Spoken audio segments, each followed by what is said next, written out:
Берите свои банковские карты. Мы отправляемся по магазинам в авиапарк, один из крупнейших торговых центров Москвы. Главной достопримечательностью авиапарка является гигантский аквариум высотой в несколько этажей. Для начала мы с вами зайдем в Lime, российский бренд одежды, который стал главной альтернативой ушедшей из России Заре. Кстати, как вам такой тренд? Грязные рукава. Купили бы себе? Дальше идем в Тренд Айленд, пространство, где выставляются самые разные российские бренды одежды.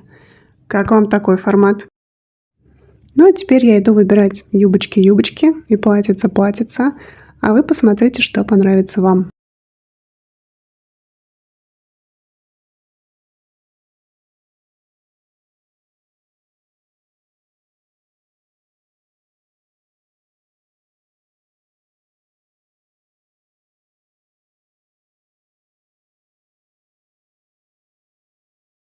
Ну все, хватит. Заканчиваем шопинг. Пора идти домой.